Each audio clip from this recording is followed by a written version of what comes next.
My mother-in-law said something that shocked me. "We're all going to live together now," she said, "so we remodeled the house into 2 homes to make things easier. Since the house is in your name, Emma, can you please pay the $80,000 renovation bill?" She and my husband laughed like it was a joke, but I wasn't laughing, I was serious, and I had something to tell them that even my husband didn't know yet. I had proof too. My name is Emma Davis. I'm 26 years old and live in a peaceful area surrounded by nature. I work in an office and draw pictures in my free time. I post my drawings online and love reading the comments. My husband is 3 years older than me. We've been happily married for 2 years and lived together in an old farmhouse we both loved, but every month, we had one visitor who always gave me a headache. "Emma, Emma, open the door." It was my mother-in-law. Of course, I smiled and opened the door, even though there was a doorbell. "There are so many bugs around here. Is George still working, even on a Saturday?" "Poor thing, I brought his favorite food," she said. She looked tired and was carrying a big bag, talking non-stop. My fake smile stayed in place. She visited us every month. Since George is her only child, she still acts like she has to take care of him, and gives me housework advice too. Last time, she rearranged our whole fridge. The next morning, I couldn't even find the butter. Before we got married, George had told me, if my parents need help in the future, I want us to live together. I agreed, even though I was sad about maybe leaving our lovely house, but what bothered me more was living with his mother all the time. 2 years later, George said his dad had fallen and broken his leg. "They need help now, let's move in with them like we planned," he said. "I agree, but, can I still keep drawing?" I asked. I cared about his father's health, so I agreed, but I was worried I'd have no time to draw if I was busy taking care of everyone.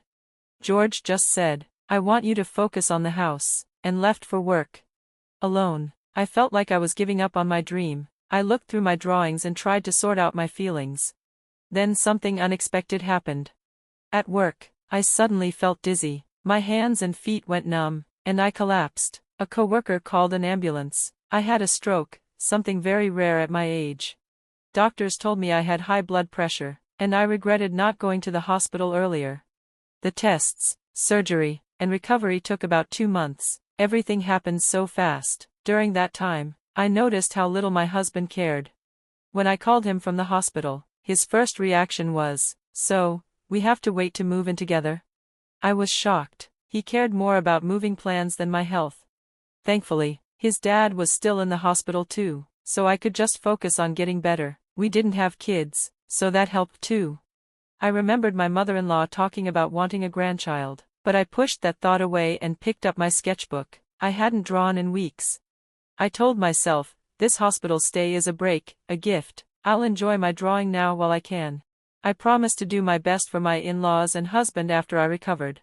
Finally, the day came to leave the hospital. My husband asked if he should pick me up, but I said no. I wanted some quiet time. I took the bus home and looked out the window, admiring the green trees in the sunlight. I felt emotional thinking I might be leaving all this behind. But when I got off the bus and walked home, I froze. The house I loved was gone. In its place was a completely new building I didn't recognize. I checked the area, maybe I was at the wrong house, but no, this was the right place. Feeling nervous, I rang the intercom. My husband answered. "It's Emma," I said quietly. He opened the door and smiled casually.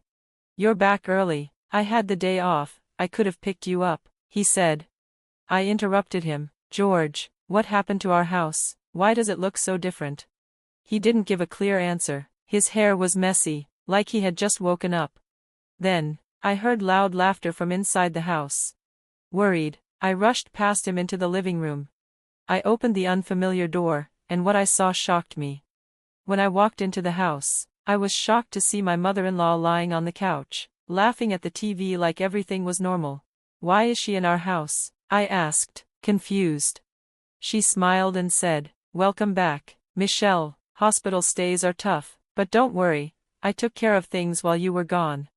I didn't understand what she meant by took care of things, cleaning, cooking, but when I saw how different the house looked, I had a bad feeling. She explained casually, "Since we're all going to live together now, I thought it'd be better to remodel the house into a duplex." Her words echoed in my mind, remodel into a duplex.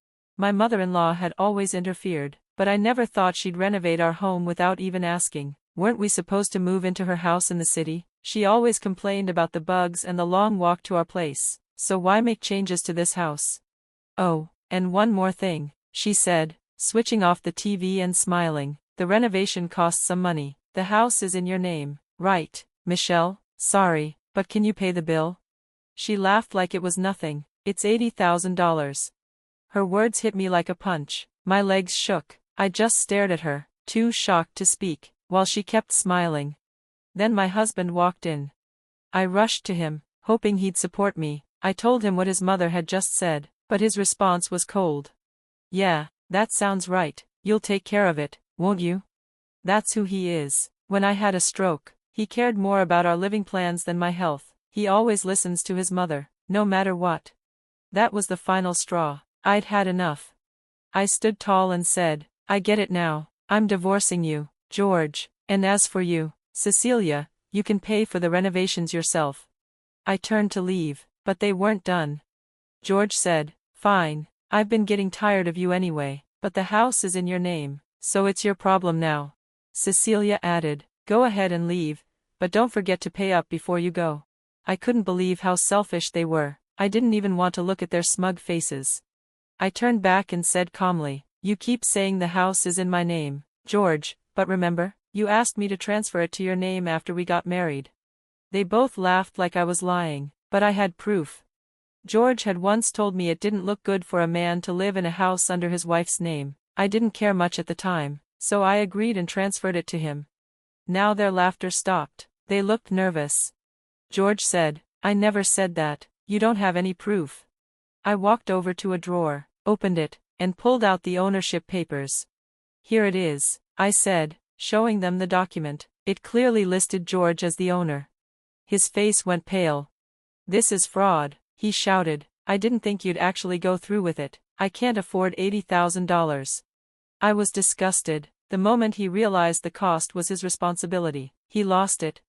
I don't think we should talk anymore, I said. From now on, speak to my lawyer. I smiled at Cecilia, who stood frozen, then turned and walked away, for good.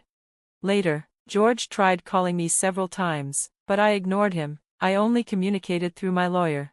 The divorce went smoothly, and about George's fraud claim, my lawyer confirmed that the ownership transfer was a mutual decision from 2 years ago, nothing illegal about it. In the end, because the house was in his name, George had to pay the renovation bill. He had trapped himself. I also received alimony. I don't know how George managed. He might have borrowed from shady lenders or simply couldn't pay. During this time, I even got a message from my father-in-law, Bob. I'm sorry for what my wife and son did, he said. He wasn't directly involved, but for 2 years, he ignored their bad behavior. I gave him a short reply and decided to cut ties with that family completely. Since then, my health has slowly improved, and I've gone back to work.